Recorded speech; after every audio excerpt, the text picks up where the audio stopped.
ஒற்றை தமிழ் மகனோட குரல் மட்டுமல்ல, ஒட்டுமொத்த தமிழ்நாட்டு மக்களுடைய குரல்.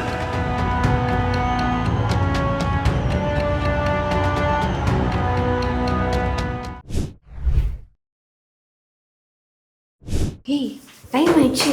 கிளம்பிருப்பாங்களா? தெரியல, ஃபோன் வேற எடுக்க மாட்டேங்கிறாங்க. நான் ஃப்ளைட்டை மிஸ் பண்ணிட்டேன், என்ன பண்ணுறது? அது அவங்க பாடு.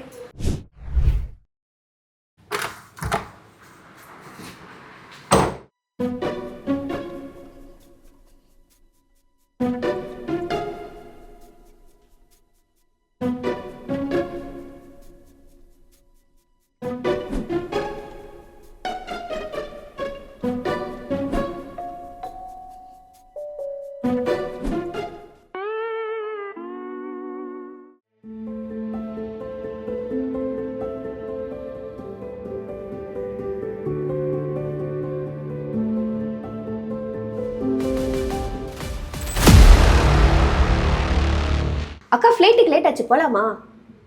அக்கா என்ன சொல்ல வரேனா? அக்கா அதுதான் ட்ரெஸ்ஸஸ் எல்லாம் பேக் பண்ணிட்டு லிப்ஸ்டிக் மறந்துட்டேன். எல்லாத்தையும் lipstick. Okay okay okay. Hi, எப்படி இருக்கீங்க? சூப்பரா இருக்கு. நான் உங்க ஷர்ட் நோட் பண்ணேன். சரி, இவங்க ரெண்டு பேரும் ஓகே. ஓ, சுஸ்தே காம்போடியா. நான் தான் last year title winner. Competition எப்படி இருக்க போகுது? காம்படிஷன் லாஸ்ட் இயர் எப்படி வர? இந்த பொண்ண புடிமா அவங்க தான் வின்னர். இவங்க சொல்லுங்க. காம்படிஷன் உண்மையிலே செம்ம ஹெவியா இருக்கும். இந்த பொண்ணு இந்த வருஷம் என்ன பண்ண போறாங்கன்னு தெரியல. உண்மையை சொல்லிடுறேன் நான். முன்னாடி போயிருக்கீங்க. Last year. ஆமா, கொஞ்சம் லைட்டா மெமரி லாஸ். அதுதான் கண்டிப்பா கஷ்டமா இருக்கும். நாங்கள் ட்ரெயின் எங்கள் அம்மா ட்ரெயின் பண்ணியிருக்காங்க. இவங்க தான் நேஷனல் டைரக்டர், தெரிஞ்சிருக்கும் உங்களுக்கு. ஸோ அவங்க சொல்லவே தேவையில்லை. லாஸ்ட் இயர் என்ன எப்படி ட்ரெயின் பண்ணாங்களோ அதை விட அதிகமாகவே எங்களை பண்ணியிருக்காங்க. ஸோ கண்டிப்பாக ரெஜினா கப்பு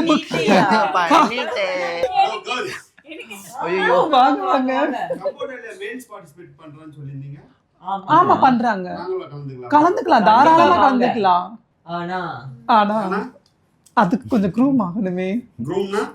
அதுக்கு ஆமா, ஓகேவா? இவர் பிகினில இருந்தா எப்படி இருப்பாரு யோசிச்சு பாருங்க.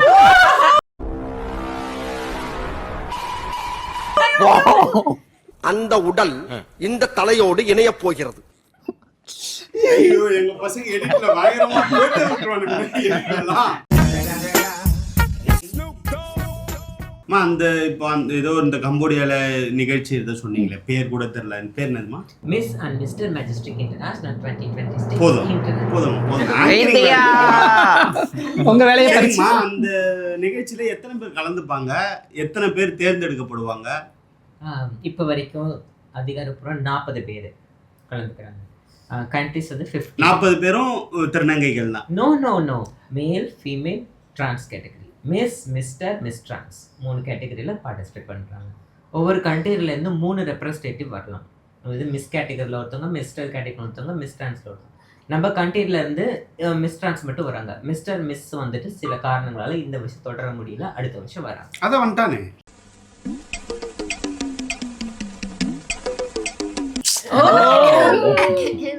அதுல அடுத்த கட்டம் இப்போ எத்தனை பேர் அதை தேர்ந்தெடுக்கப்படுவாங்க? ஃபைனலிஸ்ட் எப்படி ஆகும்? டைட்டில்ஸ் வந்து ஒருத்தருக்கு தான் போகும். சப்டைட்டில்ஸ் தான், அதாவது ரன்னர் அப் வந்துட்டு ஒவ்வொரு டைட்டிலுக்கும், அதாவது மிஸ்டருக்கு 3 ஃபர்ஸ்ட், செகண்ட், தேர்டு, மிஸ்ஸுக்கு 3 ஃபர்ஸ்ட், செகண்ட், உங்களுக்கு தான் சொல்லிடுறாங்க. Miss trans first, second, third. அதுல டைட்டில் ஹோல்ட் பண்றவங்க வந்து தான் வின்னர். மற்றவங்க எல்லாம் வந்துட்டு ரன்னர் அப்ஸ். ஓகேங்களா? அவார்டு மட்டும் தானா இல்ல பைசா கீசா என்ன? ட்ராஃபி இருக்குது. வின் பண்ணிட்டா 1 இயர் அக்ரிமெண்ட் இருக்குது. 1 இயர் அக்ரிமெண்ட்டில் அவங்க வந்து மாடலாக அவங்கள ஒர்க் பண்ணுவாங்க. அவங்களோட ப்ராஜெக்ட்ஸ் எல்லாத்துலேயுமே ஒர்க் பண்ணுவாங்க. அதுக்கு சேலரி பேசிஸ் இருக்குது. இந்த வருஷம் கேஷ் அவார்டு இருக்குது. ஸோ எல்லாமே இருக்குது. அவங்க வந்து அந்த 1 வருஷம் அக்ரிமெண்ட்னு சொன்னீங்களா, அந்த 1 வருஷம் அக்ரிமெண்ட்டில் என்னென்னலாம் அவங்களுக்கு வாய்ப்புகள் வரும்? எந்த மாதிரியான வாய்ப்புகள்? அதாவது மெஜஸ்டிக் டீமோடைய ஆக்டிவிட்டிஸ் எல்லாத்துலேயும் அவங்க இருப்பாங்க. அவங்க என்னென்ன ஆக்டிவிட்டிஸ் பண்றாங்க, ஒரு அரசியல் ரீதியாவோ, ஒரு அரசு சார்ந்தோ, இல்ல ஒரு ஃபேஷன் ஓரியன்டோ, இல்ல ஒரு பிராண்டுக்கு மாடலா இருக்காங்களோ, இவங்க அதுல பார்ட்டிசிபேட் பண்ணுவாங்க. சரி, நீங்க ஆல்ரெடி வின் பண்ணிருந்தீங்களா அந்த 1 வருஷம் அக்ரிமெண்ட்ல? நீங்க என்னென்ன மாதிரிலாம் அந்த ஏதோ சொன்னீங்களா? என்ன இன்னைக்கு ரொம்ப ஜாம் ஆகுது. அதுக்கெல்லாம் உங்களுக்கு என்ன மாதிரி வாய்ப்புலாம் கிடைச்சது அந்த ஒரு வருஷத்துல? ஆக்சுவலி எனக்கு எந்த மாதிரி கிடச்சிச்சுன்னா, எனக்கு பிடிச்சது மாடலிங் தான். அதுவும் இல்லாமல் என்னுடைய கரியர் பார்த்தீங்கன்னா அட்வொகேட்டுங்கிறதுனால, ஸோ எனக்கு ரெண்டுலேயுமே. இப்போ அதை தான் நான் கேட்கணுமே வந்தேன். நீங்க 1.5 வருஷமா ஏதோ பிராக்டிஸ் பண்ணிட்டு இருக்கீங்களா வழக்கறிஞரா அப்படின்னு சொல்லிட்டு கேட்கலான்னு வந்தேன். அதுக்குள்ள நீங்களே சொல்லிட்டீங்க. இப்போ சொல்லுங்க. ஆமாம், இல்ல அதை முடிச்சுட்டு அட்வொகேட்டுக்கு வரும். ஓகே. ஸோ இந்த ரெண்டையுமே நான் பார்த்துட்டு இருக்கிறதுனால, அதுவும் இல்லாமல் இங்கேருந்து என்னால் போய் கம்போடியாவில் போயிட்டு ஸ்டே பண்ணி ஒவ்வொரு டைமும் அவங்க கூப்பிடும் போதெல்லாம் போக முடியாதுங்கிறதுனால, நான் இங்கே இருக்கக்கூடிய ஃபேஷன் ஈவெண்ட்டில் மட்டும் கலந்துக்கிட்டேனே தவிர போயிட்டு நான் வரலை. அவ்வளோதான். சரி, இப்போ வழக்கறிஞர் 1.5 வருஷமா நீங்க வழக்கறிஞரா பிராக்டிஸ் பண்ணிட்டு இருக்கீங்க கேள்விப்பட்டேன். எப்படி போயிட்டு இருக்கு அந்த? மிக சிறப்பாக போய்கிட்டு இருக்கு. Actually supreme court advocate Prabhakaran எங்கள் சார், அவர் வந்து ரொம்ப அருமையாக என்னை பார்த்துக்கிறாங்க. என் கூட ஒர்க் பண்ணுற கொலீக்ஸும் செம்மையாக என்னை பார்த்துக்கிறாங்க. ஸோ நான் ஒரு இன்டர்வியூ வரணும் அப்படின்னா கூட எனக்கு நீ போ நான் பார்த்துக்கிறேன் அப்படின்னு சொல்லி ஒவ்வொருத்தரும் என்னை என்கரேஜ் பண்ணுற மாதிரி ரொம்ப ஃப்ரெண்ட்லியான ஃப்ரெண்ட்ஸ் தான் எனக்கு இருக்காங்களே தவிர, இந்த நீ போகக்கூடாது, நீ இதெல்லாம் பண்ணணும், இதை பண்ணிட்டு தான் நீ போகணும் அப்படிங்கிற எந்த ஒரு என்ன சொல்கிறது கட்டுப்பாடும் எனக்கு அங்கே கிடையாது. அதாவது சட்டம் பயின்றுட்டீங்க. ஆமாம், பார் கவுன்சிலில் பதிவு பண்ணிட்டு உங்க நேம் மேம்? என்னுடைய நேம் ஜோஷ்கா ஜாஸ்மின். ஜோஷ்கா அவர்கள் வந்து முழு வழக்கறிஞா மாறிட்டாங்க. இந்த முதல் சைன் மாதிரி நீங்க முதலா எந்த ஒரு வழக்கு எடுத்து நீங்க வாதாடுவீங்க, போராடுவீங்க? எனக்கு ஒரே ஒரு நோக்கம் என்ன அப்படின்னா, கிட்டத்தட்ட எங்கள் டிரான்ஸ் கமிட்டி வந்துட்டு பார்த்தீங்கன்னா நான் சின்ன வயசுலேருந்து பார்த்த வரைக்குமே ஒடுக்கப்பட்டு தான் வந்துட்டு இருக்காங்க. ஸோ ஒன்று நான் வந்து எங்களுடைய டிரான்ஸ் கமிட்டிக்கு நல்ல இது பண்ணணும் அப்படின்னு சொல்லி ரொம்ப நாளாக எண்ணிட்டு இருக்கிறது என்னன்னா, நான் வந்துட்டு இந்த சொசைட்டியில் சொல்கிறேன், ஓகேவா? ஸோ அவங்க எப்படி பின்தள்ளி இருக்காங்க, ஸோ அவங்க எந்த காரணத்தை வச்சா முன்னாடி வருவாங்க அப்படிங்கிறது ஒரே ஒன்று தான், ஒன்றுமே கிடையாது, இடஒதுக்கீடு. ஸோ எங்களுக்கான ஹரிசாண்டல் ரிசர்வேஷன் வேணும்னு சொல்லிட்டு கிட்டத்தட்ட ஒரு 15 வருஷமாக நாங்கள் போராடிட்டு இருக்கோம். 50 வருஷமா தமிழ்நாட்டில் இடஒதுக்கீடுக்காக போராடிட்டே இருக்காங்க சில கும்பல். ஸோ எங்களோட அதில் நாங்கள் ரொம்ப முக்கியமானவங்க. ஏன்னா நாங்கள் வந்துட்டு வீட்டை விட்டு தனித்துப்பட்டு எந்த விதமான ஆதரவும் இல்லாமல் ரொம்ப கஷ்டத்துலேருந்து நாங்கள் இருக்கிறோம். ஸோ எங்களுக்கு வந்துட்டு இந்த இடஒதுக்கீடு கிடச்சிச்சின்னா எங்களுடைய சொசைட்டி வந்து ரொம்ப முன்னுக்கு வரும். ஸோ எல்லாத்துலேயுமே எங்களுக்கு வேலைவாய்ப்பு இருக்கும். ஸோ இந்த மாதிரி ஏதோ பாலியல் தொழிலோ இல்லாட்டினா வசூல் பண்ணுறதோ கம்மியாயிடும். ஸோ இதுக்கு நாங்கள் ஒவ்வொரு கேட்டகரியிலையும் நாங்கள் இருப்போம். நெக்ஸ்ட் சிஎம்மாக கூட நாங்கள் ஆகலாம் எல்லாம். ஸோ ஆமா, அதெல்லாம் இப்ப யாருமே சொல்ல முடியறது கிடையாது. இப்ப சிஎம் வந்து அது எல்லாருக்குமே இருக்கு.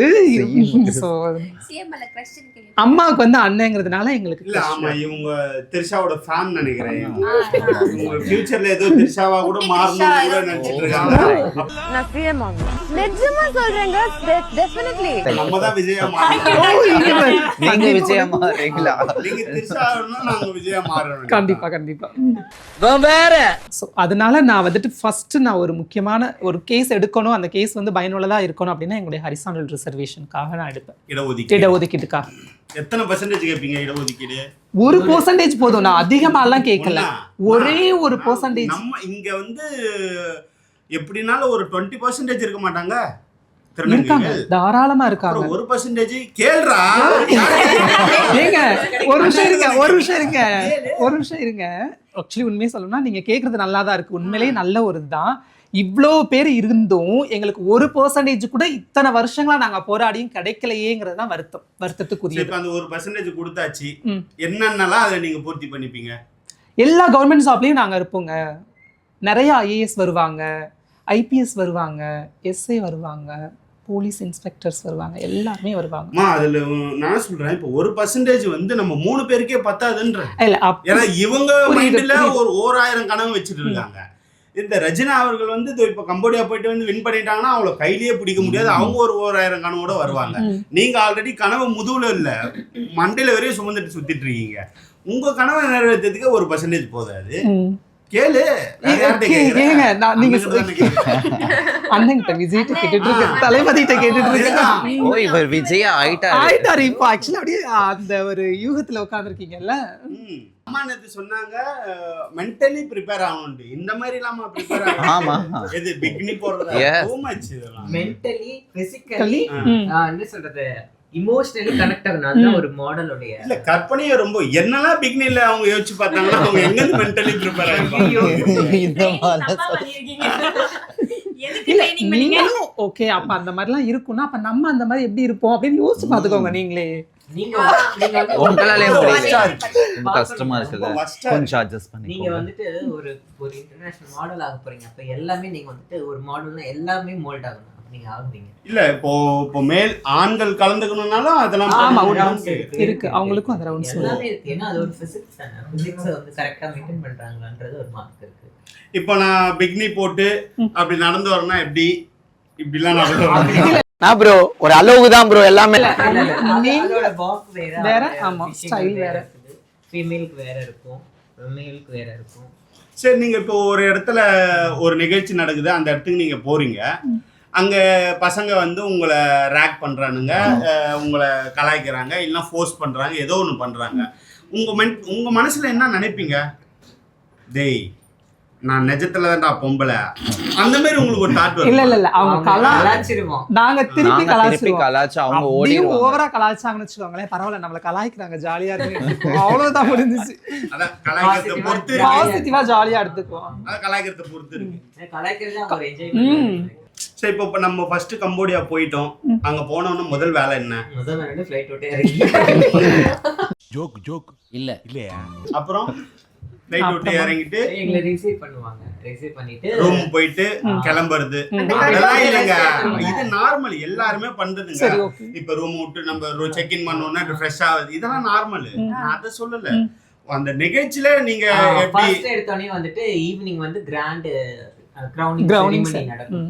அதாவது இவங்க தான் கண்டஸ்டன்ட், இவங்க தான் நேஷனல் டைரக்டர், இவங்க தான் மாடல்ஸ் சொல்லிட்டு எல்லாத்தையும் இன்ட்ரோ பண்ணி ஒரு பார்ட்டி வைப்பாங்க. அந்த பார்ட்டில இருந்து தான் மார்க் தொடங்கும். அந்த பார்ட்டில யார் பெஸ்டா அழகா ட்ரெஸ் பண்ணிருக்காங்களோ அதுல இருந்து மார்க் நோட் ஆகும். நீங்க சொன்னீங்க என்ன கற்பனையில பாத்தீங்களா, அந்த உடையெல்லாம் நீங்க எடுத்து வச்சிருக்கீங்க? எடுத்து வச்சிருக்கேன். அது ரவுண்ட், அது ஒரு ரவுண்ட். ஓகே, மெயின் ரவுண்ட் அது. ஸோ கண்டிப்பா அது வேணும். எடுத்து வச்சாச்சு. 1க்கு 2 எடுத்து வச்சிருக்கல, 3 பிக்னினா ஒண்ணு தானே வரும்? இல்ல எங்களுக்கு அந்த ரவுண்ட் 3 செட் எடுத்து வச்சிருக்கீங்க. எங்க ட்ரைனிங் ஃபர்ஸ்ட் எடுத்தோடனே ட்ரைனிங் கொடுப்பாங்கல்ல, அப்போ ஒரு செக்ஷன் இருக்கும். அதுக்கப்புறம் வந்துட்டு ஒரு மெயின் ஸ்டேஜுக்கு முன்னாடி ஒரு ஃபோட்டோ ஷூட் இருக்கும். அதுக்கப்புறம் மெயின் ஸ்டேஜில் வேற இருக்கும். ஸோ எனக்கு கிட்டத்தட்ட ஒரு 3 டைம் அந்த ட்ரெஸ் போடுற மாதிரி இருக்கும். நாங்க பார்க்கலாமா அத? இல்ல புரியல. சாரி, அந்த நிகழ்ச்சி இல்ல பார்க்கலாமாங்க? இல்ல நீங்களும் ஒத்துக்குனீங்க. நான் அந்த நிகழ்ச்சி இல்ல அவ வந்துட்டு அந்த நிகழ்ச்சியை தான் அவ சொன்னா. ஆனா நீங்க தப்பா டூ மச்சா பேசுறீங்க, டபுள் மீனிங்கா பேசுறீங்க. சரி, இல்ல அவ ரொம்ப நல்ல பையன். உன்னை எது கூட்டினு வந்தா நீ என்ன பண்றீங்க? அதான் சொல்றேன். ஒரு பேக் ஒன்னு பாத்துட்டீங்க. Okay, super. நீ நோண்டிட்டு தான் இருப்பேன். ஆமா ஆமா, என்ன இருக்குன்னு தெரியல. இதோ தயாராயிட்டு இருக்காங்களே மேடம். முக்கியமான விஷயம் ஒன்னு இருக்குனா. என்னது? ஐயோ தேசத்துல தாய் மண்ணே வணக்கம். இதெல்லாம் எதுக்காக? இது வந்து அவங்களுடைய பேஜெண்டோட ஷாஷ். இத போட்டுட்டு கிரவுன் வச்சுட்டு இதெல்லாம் நம்ம அங்க கொடுக்க மாட்டாங்களா? நம்மளே இது இல்ல இந்தியால இவங்க இந்தியாவை ரெப்ரசென்ட் பண்றதுனால இவங்களுக்கு இந்தியாவை ரெப்ரசென்ட் பண்ணி இந்த சைஸ். இந்த flag என்ன? இந்த flag நம்ம என்ன? நேஷனல் நம்ம நேஷனல், நம்ம இந்தியாவை ரெப்ரசென்ட் பண்ணி போறதுனால நம்ம கண்ட்ரியோட ஃபிளாக். ஆமா, இது வந்து அந்த சாஸோட இது. எப்படி அங்க இருந்து வந்துச்சு? எப்போ தருவாங்க இதெல்லாம்? நான் அஸ் அ டைரக்டரா இருக்கனால ப்ரீவியஸா எல்லாமே எனக்கு கொடுத்துருவாங்க. நீங்க இதுல டைரக்டரா இருக்கீங்களா? அந்த கம்போடியா நேஷனல் டைரக்டர் நம்ம இந்தியாவோட இந்த பேஜென்ட்டுக்கு. அப்ப நீங்க உங்க பவரை யூஸ் பண்ணி ரஜினாக்கு வின் பண்ணி வச்சிருவீங்க? நோ, கிடையாது. ரெஜினா வந்து தன்னுடைய குவாலிஃபிகேஷனால, தன்னுடைய குவாலிட்டியான வர்க்னால வின் பண்ணாங்க. இல்ல அந்த மாதிரி எல்லாம் பண்ணுவாங்க? இல்ல அந்த மாதிரி பண்ணுவாங்களான்னு நான் உங்களுக்கு சொல்றேன் கேளுங்க. இப்ப கிட்டத்தட்ட ஒரு 30 கண்ட்ரீஸ் அதுல பார்ட்டிசிபேட் பண்ணுவாங்க. அப்ப அந்த 30 கண்ட்ரீஸுமே வந்துட்டு அந்த 30 கண்ட்ரீஸ்க்குமே நேஷனல் டைரக்டர்ஸ் இருப்பாங்க. அப்ப அவங்க 30 பேருமே அவங்களுடைய பவரை யூஸ் பண்ணாங்கன்னா யார் வின் பண்ண முடியும்? ஸோ வின் பண்றது வந்துட்டு அந்த கண்ட்ரியோட திறமையோ, அவங்க போற அந்த கண்டஸ்டன்டோட திறமையை வச்சுதான் வின் பண்ண முடியும். ஜட்ஜஸ் எத்தனை பேர் இருப்பாங்க மேம்? அது அந்த எத்தனை கண்ட்ரீஸ் வராங்களோ அந்த கண்ட்ரீஸ்ல இருக்கிறவங்களும் வருவாங்க. அங்க இருக்கக்கூடிய அந்த பேனல் பொறுத்து இருக்கு. ஒவ்வொரு அத மேல், ஃபீமேல், டிரான்ஸ்ஜெண்டர் இப்படி இந்த எல்லாரும் கெஸ்டும் அப்படிதான் இருப்பாங்க. Okay okay. எத்தனை மணிக்கு ஃளைட்? நீங்க இன்னும் இப்படியே கிளம்பாம உட்கார்ந்துட்டு இருக்கீங்க. கிளம்பாம மேடம் நீங்க பேசிட்டே இருக்கீங்கல்ல, நாங்க எப்படி கிளம்ப முடியும்? நீங்க முதல்ல கிளம்புங்க. நான் கிளம்புறோம். நானும் தான் வரேன். இல்ல இல்ல, அட்லீஸ்ட் உங்க பேக் அந்த அந்த அத வாய்ப்பையாச்சும் கொடுங்களேன், தூக்கிட்டு வரேன். அதாவது இந்த வின்னரோட பேக், பர்టిక్యులரா வின்னரோட பேக் தான் எனக்கு வேணும். ரெஜினாவுடைய பர்சனல் அசிஸ்டன்ட். Okay okay. தங்கச்சிங்க பேக். No, ஒன்லி அவர் இந்த தங்கச்சிக்கு தான் ஹெல்ப் பண்றேன்றாரு. தங்கச்சியா நேச்சுரலாவே வராது. வராது. சரி கிளம்புமா? கிளம்பு. பாய். அந்த டிரைவர் வரட்டும். ஏய், நாங்க போறோம். இதுக்கப்புறம் நீங்க எங்க ஆளே கிடையாது, இவங்க தான் என் ஆளு. நீங்க நான் அவங்க கூட தான் போறேன்.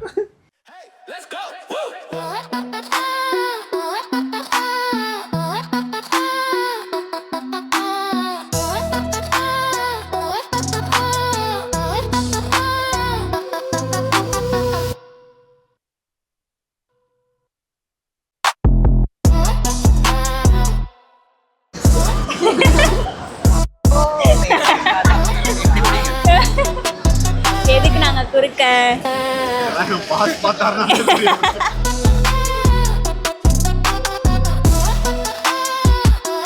நான் உங்களுக்கு என் பேரை காப்பாத்து. கண்டிப்பா. ஆமா, உங்க பேரு